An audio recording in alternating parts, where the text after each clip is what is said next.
Hello, ladies and gentlemen, and welcome back to the podcast, and welcome to your Monday Night Raw post-show, man. Things got a little crazy for Monday Night Raw. Maybe not necessarily a good thing. Raw was kind of collabing last night with Stranger Things, trying to get a little incorporation with the Upside Down, if you will.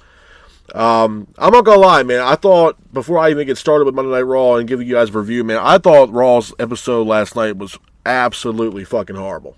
To be honest, man, look, everybody who doesn't know, Stranger Things, is it a really good show? Absolutely. If you guys haven't watched it yet, I'm sure a lot of people have already seen the TV show. It is on Netflix. It's a great show. Myself, my wife, we both had watched the show multiple times, and big fans of the show. With that being said, man, this Raw, even with the collab of Stranger Things, and they had props from the Stranger Things movie, whether it's a lot of things from the Upside Down, if you will, if you watch the show, they had like old 1980s like trucks or vans on the set of Monday Night Raw last night. So I thought that was kind of cool as far as the aesthetics of Monday Night Raw. But like I said, man, this show literally it was all over the place for me personally. Secondly, just the way the show was played out, man, it was just absolutely horrible. But we start off the night, though, in the women's tag team division. We have a women's tag team title match. It is the Kabuki Warriors defending the women's tag team titles against Io Sky and Rhea Ripley. The match itself, I thought, was an okay match, man. Back and forth matchup between both teams with the Kabuki Warriors keeping the pace of the match. Rhea hits a senton off the apron, taking out the Kabuki Warriors that were ringside. Rhea then hits a fall-away slam, followed by Rhea hitting a Razor's Edge in the middle of the ring, followed by Rhea hitting a Riptide. Asuka then applies an ankle lock in the middle of the ring, but the hold is broken. Kairi then hits an insane elbow, followed by Rhea hitting another Riptide in the middle of the ring. Io then goes to the top rope, hits a moonsault off the top rope. Rhea goes for the cover, pins for the 3, and your winners of the match and the new women's tag team champions are Rhea Ripley and Io Sky. Hats off to Io Sky and Rhea Ripley for getting the win in this matchup. Moving on from that, we got Gunther. Gunther comes out to the ring. He greets the fans, has a microphone in hand. Gunther says, before he even says anything, honestly, before he makes his way down to the ring, Gunther brings out a shirt that shows him tapping out John Cena in Cena's last match. Gunther then finally gets to the ring, has a microphone in hand, says that he was asked by management to show respect. Gunther says, what about his respect? And why hasn't he got any respect after what he did to John Cena? After that, Gunther is interrupted by none other than AJ Styles. Styles gets to the ring, gets face-to-face with Gunther. Gunther says that he is the GOAT in professional wrestling now. Gunther then keeps interrupting AJ when AJ was trying to get a word in edgewise. Gunther says that he made John tap out like a bitch. After that, AJ gets pissed off. He ends up smacking the piss out of Gunther. AJ then tells Gunther he ain't going to do nothing. You ain't going to do a damn thing. Gunther then seems frustrated after the smack from AJ. AJ then grabs the microphone, he throws the mic at Gunther and walks off. So it does look as if we're going to get a storyline here between Gunther and AJ Styles, and it looks as if there's actually a match booked next week between AJ Styles and Gunther.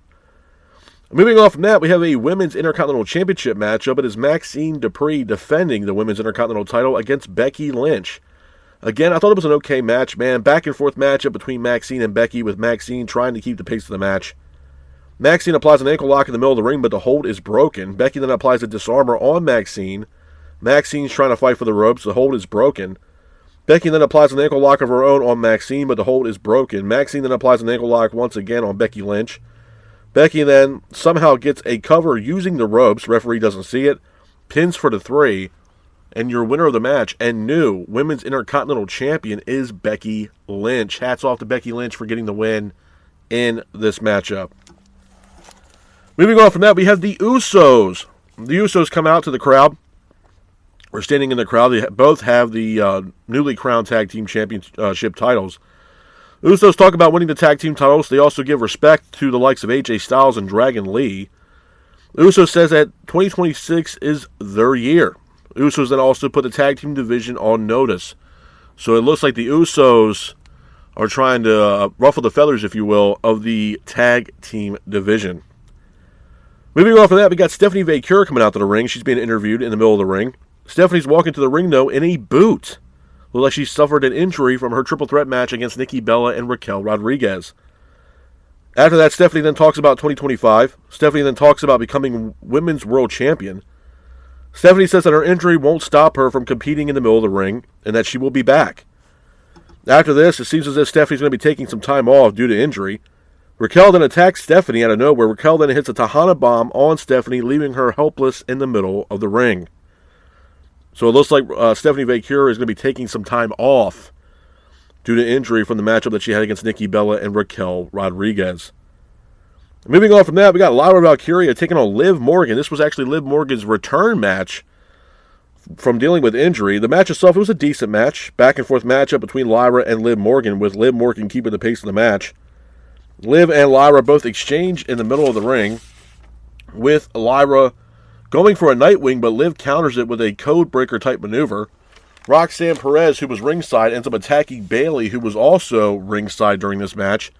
Bayley then chases after Roxanne Perez. This allowed Liv Morgan to hit an Oblivion on Lyra Valkyria, pins for the 3, and your winner of the match is Liv Morgan. Hats off to Liv Morgan for getting the win in this matchup. And then moving on to that, from that, we get the highly anticipated World Championship matchup. It is CM Punk defending the World Heavyweight title against Bron Breakker.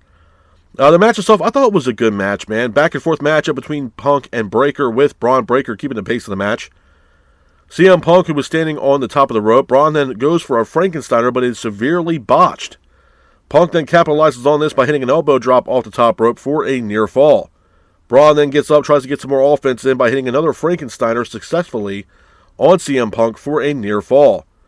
The referee is taken out of the match. Austin Theory and the Vision are here. Theory hits a foot stomp on Punk in the middle of the ring. Breakker then goes for the cover, and he only gets a 2 count. After that, Dragon Lee, Penta, and Rey Mysterio are here. Dragon Lee and Penta attack the Vision.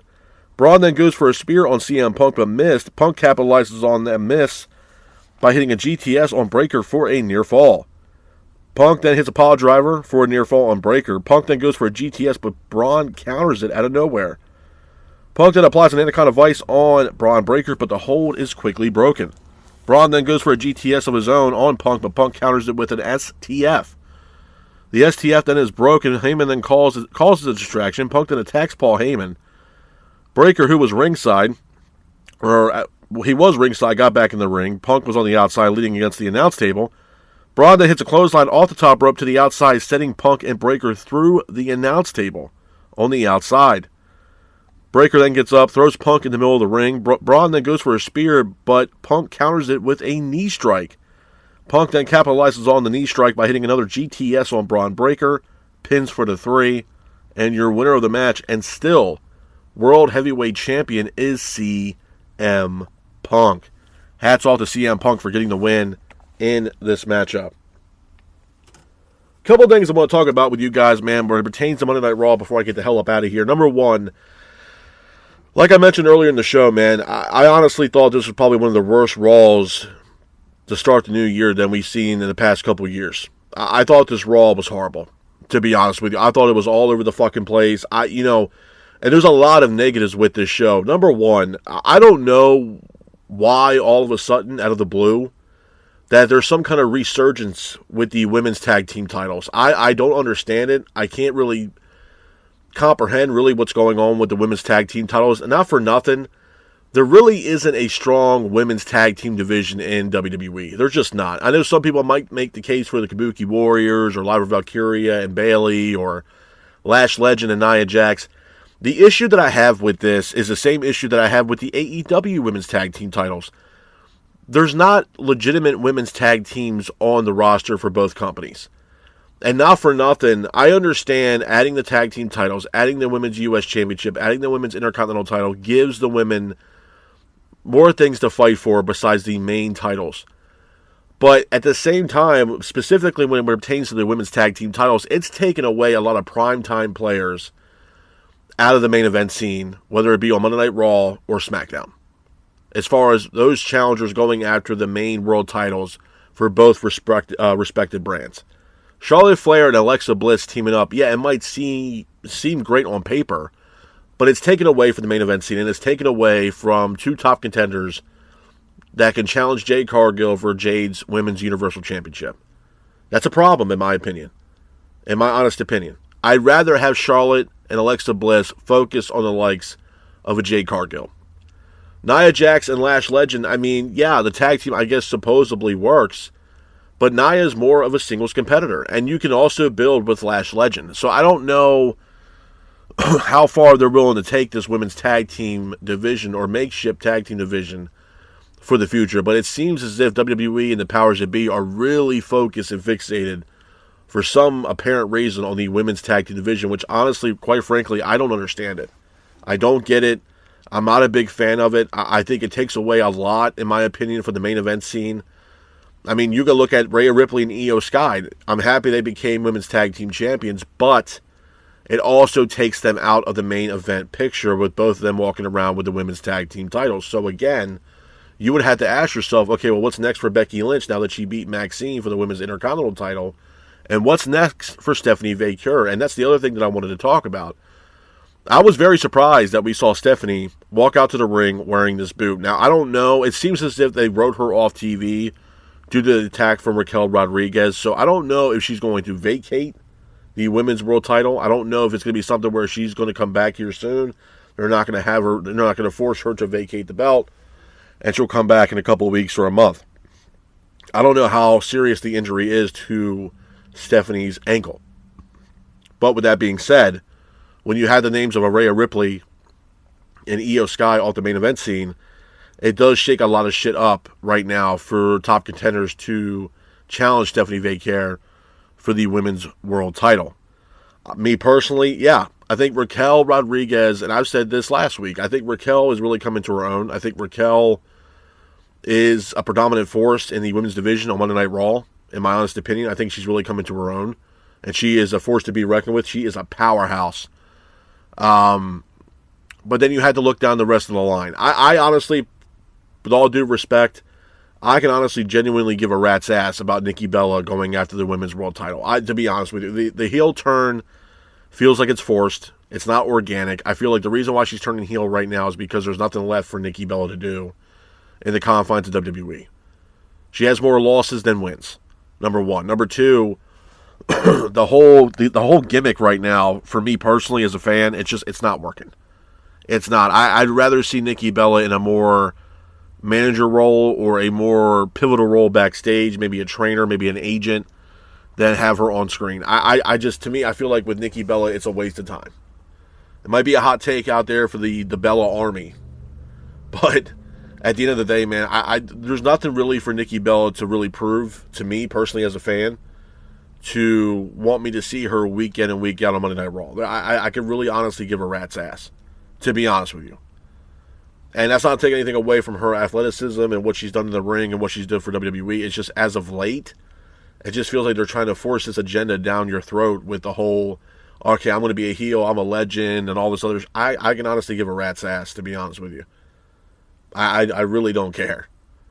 The other thing, too, obviously the big elephant in the room, a lot of people, and I mean a lot of people, were expecting or inspecting a certain free agent that hit the market here after New Year's Eve to possibly return to Monday Night Raw at the Barclays Center in Brooklyn. That did not happen.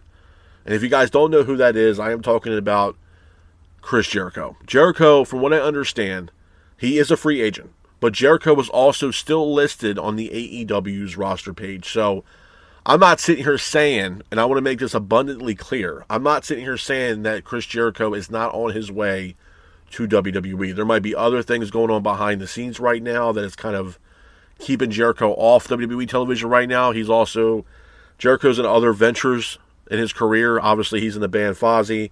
They might be on tour. They might be making a new record. I don't know. But right now, to me, it seems like there's other things right now that are tying up Jericho right now at the current landscape that everything is in. He might be too busy right now to be showing up on the likes of Monday Night Raw. That's not saying that I don't think it's going to happen.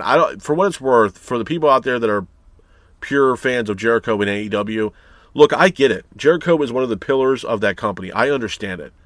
But at the end of the day, there is nothing, and I mean nothing, left for Chris Jericho to do in the confines of AEW. there's nothing.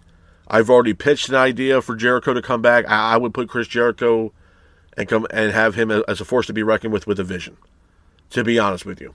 And they can run some kind of storyline there with CM Punk and Jericho, or vice versa. But Jericho would fit like a goddamn glove within the Vision. He brings in that veteran leadership. You got Paul Heyman as the mouthpiece of the Vision. And, you know, we've known Jericho to work with stables before within the confines of AEW, whether it be the JAS or the Inner Circle. So that same concept could also work in the confines of WWE, especially with the Vision. So we did not see Jericho last night. I'm not sitting here saying that we won't see Jericho on WWE television. For all intents and purposes, we could probably see Chris Jericho right around the Royal Rumble, to be honest with you. So for those people out there, oh, he's going back to AEW. For what, bro? What is there for him to do in AEW that's going to be worth his while at this point? I genuinely don't know. You know, I think as an entire picture for Monday Night Raw, I thought it was an absolute fucking joke last night. I really do. And for those people out there, and they know who they are, that are constantly and continuously glazing Monday Night Raw, it's kind of funny how the tables have turned after the shit show we got last night. You know what I'm saying? It's crazy, man. Monday Night Raw last night shit the bed is exactly what they did last night. I don't think anybody legitimately cared. I don't think anybody really genuinely was actually intrigued with the show. It felt like it was all over the goddamn place. And honestly, for what it's worth, man, it just fell flat on its ass. It just was so goddamn boring to watch last night. And yeah, I get it. They're starting off the new year and celebrating the anniversary of Netflix. And not for nothing, it's a 1-year anniversary for Netflix. I thought the show would have been a little bit bigger than what it was, with some excitements, maybe a return. You know, maybe something they can, you know, start off the new year with a bang. And maybe that could have been Chris Jericho. Jericho could have walked through the door Monday Night Raw. His, you know, Judas Effect music would have hit, or Judas. And it literally would have blew the roof off the Barclays Center in Brooklyn, New York. But that did not happen. We did not see the likes of a Chris Jericho show up last night on Monday Night Raw. But that's not saying that he wouldn't show up at all on Monday Night Raw. It's just a matter of when, where, and why. That's really what brass tacks. That's really what it comes down to. I will also say last night on Monday Night Raw, there was a huge push for the women on the main roster, specifically for Monday Night Raw. There was a lot of segments and some matches for the female talent that's on Monday Night Raw, and they almost damn near closed out the show with the women. So, I'm not against it. I'm not. I just want to see where the storyline is going. I want to see where the storyline is going with Liv Morgan and the Judgment Day. Obviously, Rey Mysterio now has attacked not only Logan Paul, but he's attacked other members of the Mind Flayer, if you will, or the Upside Down. So it's going to be very telling to see what happens moving forward. It's going to be very telling to see how this year plays out for a lot of, pro wrestling companies, not just WWE. There's also TNA. There's also AEW. It's going to be a very tricky year to see how everything comes together in 2026, to be honest with you, because right now, 2025, I would say across the board for pro wrestling in 2025, man, it just literally was the absolute drizzling shits, man. And hopefully Raw can pick up the pace a little bit and get back to normal, because we are close to the Royal Rumble, and the Royal Rumble, we all know, is on the road to WrestleMania. So hopefully things for WWE on both Raw and SmackDown can start picking up the pace where fans can actually enjoy and want to watch Raw and SmackDown on a weekly episodic, on a weekly episodic television show. They want to watch Raw and SmackDown. So hopefully, Raw and SmackDown can pick up the pace and we can finally figure out what the hell is going on here with storylines and build towards these PLEs moving forward. But like I said, man, we didn't see Jericho last night. I'm not sitting here saying that Jericho is never going to show up on WWE television. Just last night was not his night. And we're going to see how this whole Jericho thing plays out when it pertains to Jericho going to WWE. But we'll see. And like I said, man, Monday Night Raw damn sure wasn't the best. It wasn't the worst, but again, it wasn't the greatest at all either. So hopefully Monday Night Raw, or WWE for that matter, can really get their shit together moving forward for the next couple weeks. But with that being said, this is my review of Monday Night Raw. I hope you guys are out there staying safe. Be careful, and remember, stay classic. Peace.